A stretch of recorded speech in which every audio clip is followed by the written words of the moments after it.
And she said, I'm going to, the professor asked the class, is there anything that happened special this week? Yeah.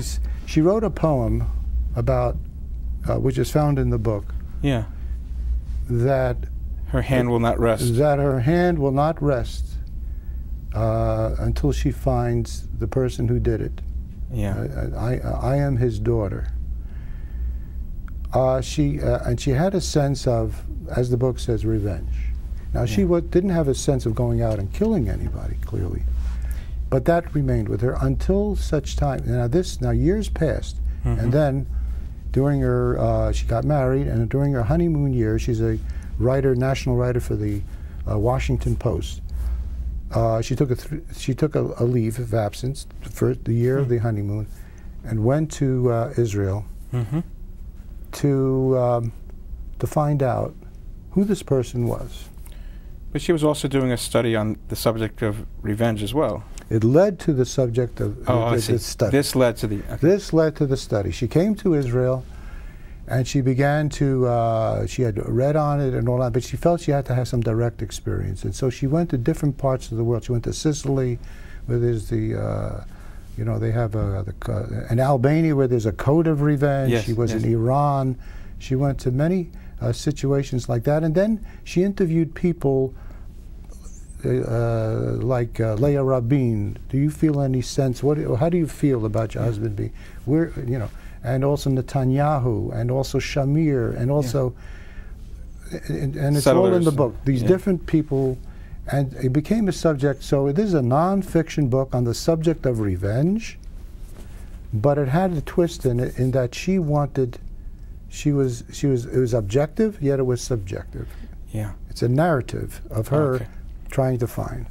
Now, she eventually did contact the family of the shooters, and can you tell us about how she posed? And That's exactly it. So she wanted to find out more about this, and she went from house to house in Ramallah and stumbled upon a little house at the edge of the ravine, and there she met a family.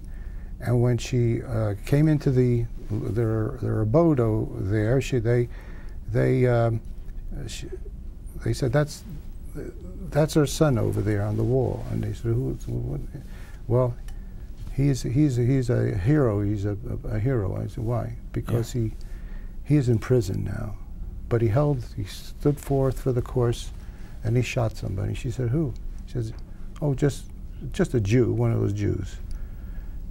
And so she asked them, without them knowing who she was, because now she's going to hide her identity. So, do you know, or don't you feel any sense of fear that somebody may revenge that? Yes. And they said, oh no, because he shot him, and it wasn't personal. He just shot him like that, ideological reasons. As she left the house and she looked back at the house, she says, it may not have been personal for them, but it is for me. And then began the journey of Laura Blumenfeld personally having, it's one thing to study revenge. Yes. But it's another thing to really work through that feeling. She really went through the whole gamut of feeling emotions. Of her father. The bullet hit my head, and really I would have been dead. I mean, I was, so close. Whether I was dead or not dead is not even the issue. The point is that somebody shot her father, but the point is that I was just walking down the street. What? Yes. Now, eventually she continued, and she got very close to that family. The shooter, Omar Khatib. His family.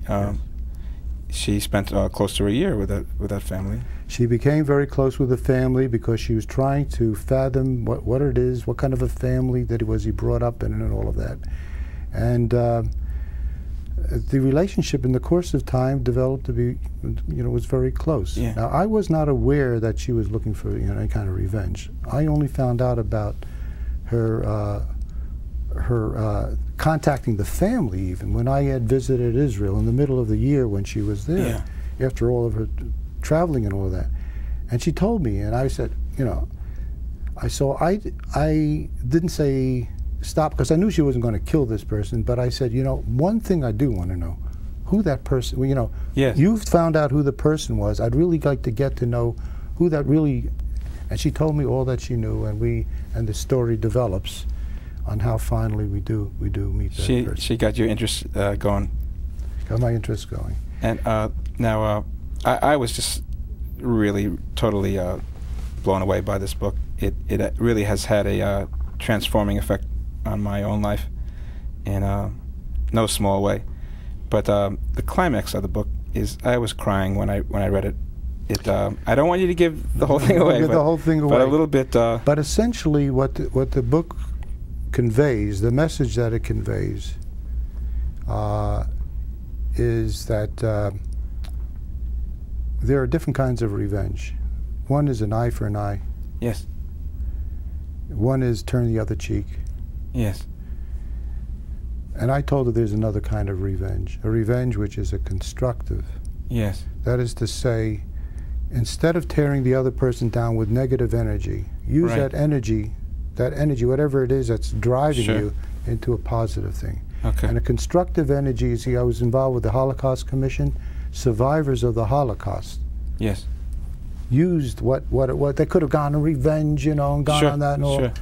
But instead they used that energy for so many things. Built they came to America and they built country. homes, and they had children and grandchildren, and they were benefactors of many fine causes.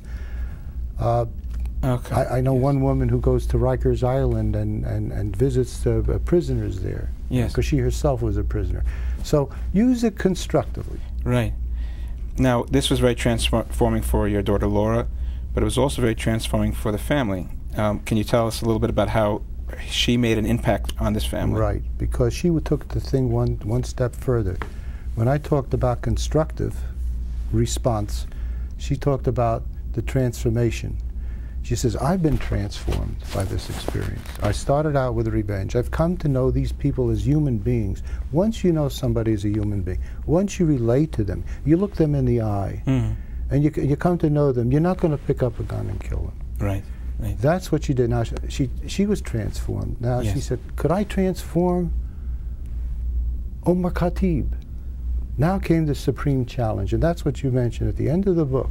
She confronts Omar Khatib in surprise, with the family's not aware, and suddenly she reveals herself. Court. She reveals herself. She reveals the first time. Like Esther, Queen Esther. Yes. That's it. The first time, and their shock. Yes. And that's where the emotional pitch of the book, the end of it. That's why it's a great study, objectively, but there's also the subjective element.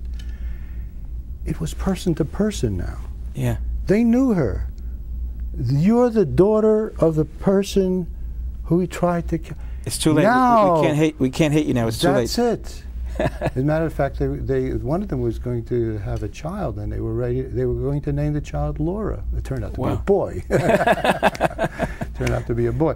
But the relationship got to be so close on a human level that they were the family certainly was transformed. Still to this day, it's had a lasting impact. And now Omar Khatib has come out, and he is out of prison now.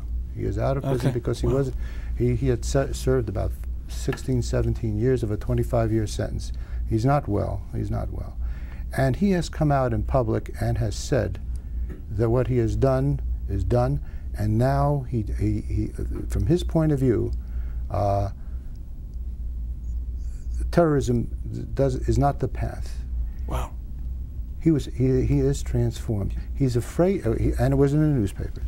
Do you want to meet him? About less than a year ago, and now he has gone into hiding because the situation is not good.